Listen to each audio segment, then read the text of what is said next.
Assalamualaikum, hai semua. Kenalin aku Indra Swariaska dari jurusan akuntansi. Aku di sini akan menjelaskan tentang apa itu akuntansi dan standar akuntansi keuangan. Akuntansi adalah suatu proses yang terdiri dari 3 aktivitas utama, yaitu identifikasi, pencatatan, dan juga pelaporan. Gunanya adalah suatu perusahaan yang akan menghasilkan informasi bagi pengguna atau disebut juga dengan stakeholder untuk membantu dan memudahkan dalam pengambilan suatu keputusan bisnis. Identifikasi adalah suatu kegiatan yang menentukan sah atau tidaknya sebuah kejadian bisnis atau dikenal juga dengan transaksi atau bukti transaksi. Transaksi ini terbagi menjadi 2 jenis loh, yaitu transaksi keuangan dan transaksi non-keuangan. Lalu transaksi apa yang harus diidentifikasi?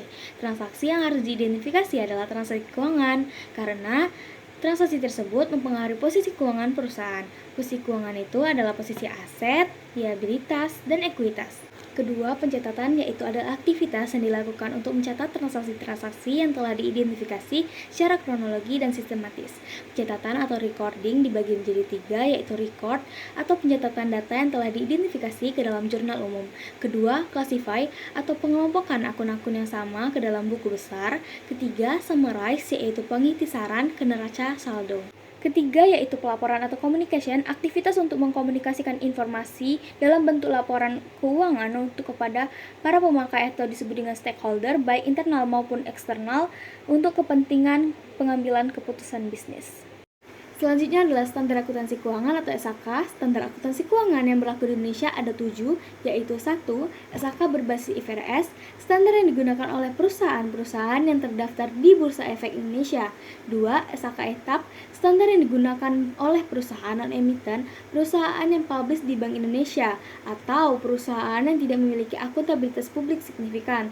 Namun, SAK etap diganti dengan SAK entitas private atau SAK EP. 3. SAK-EP. Dengan sahnya SAK-EP yang entitasnya sebelumnya telah menggunakan SAK etap dalam penyusunan laporan keuangan harus menggunakan SAK-EP dan tidak dapat menerapkan SAK-MKM.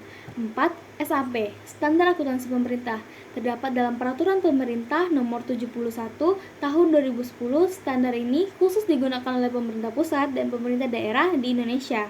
5. Standar akuntansi syariah, digunakan oleh entitas yang menjalankan bisnis dengan prinsip syariah. Standar ini dibuat dengan mengikuti model SK umum namun berbasis syariah dengan mengacu kepada fatwa MUI. 6. SAK organisasi nirlaba. Standar ini digunakan oleh organisasi yang tidak berorientasi untuk mencari keuntungan, contohnya adalah lembaga swadaya dan panti sosial. 7. SAK MKM. Standar ini dirancang sebagai standar akuntansi yang digunakan untuk UMKM. Sekian video dari saya. Wassalamualaikum.